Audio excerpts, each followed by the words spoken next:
Right breaking news చూస్తున్నాం. TDP జాతీయ ప్రధాన కార్యదర్శి మంత్రి నారా లోకేష్ కీలక నిర్ణయం తీసుకోనున్నట్లు సమాచారం. టీడీపీ ఎమ్మెల్యేలపై ఆరోపణలకు నేరుగా ఫిర్యాదు చేసే వ్యవస్థను ఏర్పాటు చేయనున్నట్లు సమాచారం. ప్రత్యేక ఫోన్ నెంబర్తో వ్యవస్థ ఏర్పాటు చేయాలని నిర్ణయించినట్లుగా తెలుస్తుంది.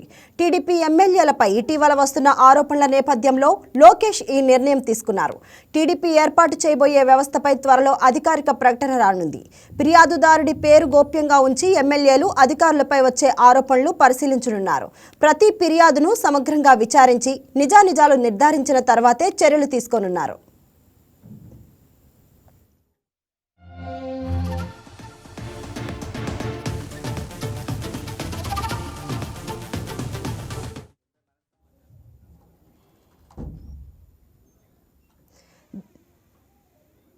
దీనిపై మరింత సమాచారం మా ప్రతినిధి కోటేశ్వరరావు అందిస్తారు ఫోన్ ఇన్ ద్వారా.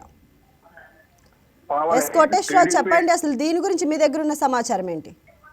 పావని, టీడీపీ ఎమ్మెల్యేలపై ఈ మధ్య కాలంలో పలు ఆరోపణలు వస్తున్న తరుణంలో అధికారుల మీద ఎమ్మెల్యే మీద వస్తున్న తరుణంలో నేరుగా యువ నాయకుడు మంత్రి నారా లోకేష్ ఒక కార్యక్రమానికి శ్రీకారం చుట్టనున్నారు. అతి తొందరలోనే శ్రీకారం చుట్టడానికి ప్రయత్నం చేస్తున్నారు. దీనికి సంబంధించి ఒక ఫోన్ నెంబరు నేరుగా ప్రజలకి ఇవ్వటం జరుగుతుంది.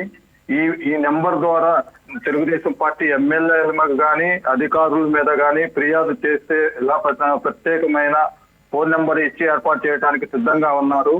ఈ ఫోన్ నెంబరు ఫిర్యాదుదారుని పేరు గోప్యంగా ఉంచి అధికారులతో ప్రత్యేకంగా ఈ విచారణ చేపట్టి నిజానిజాలు తెలుసుకొని అధికారుల మీద చర్యలు తీసుకోవడం మరియు నాయకులు ఎమ్మెల్యేలపై వచ్చే ఆరోపణలు కూడా క్రమశిక్షణ రాహిత్యంగా పార్టీకి సంబంధించినంత వరకు చూసే విధంగా ప్రజలకు తీసుకురావడానికి ప్రయత్నం చేస్తున్నారు. అతి తొందరలోనే చేయడానికి అవకాశం ఉంది. ఎమ్మెల్యేలపై వచ్చే ఆరోపణలు, అధికారులపై వచ్చే ఫిర్యాదుల మీద ఒక విధమైన ప్రణాళికతో ప్రత్యేక విచారణ చేపట్టి ఈ పథకానికి నాంది చుట్టనున్నారు యువ మంత్రి నారా లోకేష్. కోటేశ్వరరావు, నారా లోకేష్ తీసుకున్న నిర్ణయాన్ని ప్రజలు ఏ విధంగా తీసుకోబోతున్నారంటారు? ఎలా స్వీకరిస్తారు వాళ్ళు? నేరుగా ఇది ఒక ప్రజలకి ఇచ్చే అవకాశం. ప్రభుత్వంకి డైరెక్ట్ గా ఒక నెంబర్ ద్వారా ఫిర్యాదు చేసే విధానం ఇది ఒక శ్రీకారం చుట్టడం అవుతుంది. ప్రజలు హర్షం వ్యక్తం చేస్తారని చెప్పి తెలుస్తుంది. పావని. Koteswararao, thank you Koteswararao.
ఈ వీడియో మీకు నచ్చినట్లయితే లైక్ కొట్టి షేర్ చేసి మా వైకే టీవీ ఛానల్ని సబ్స్క్రైబ్ చేయండి.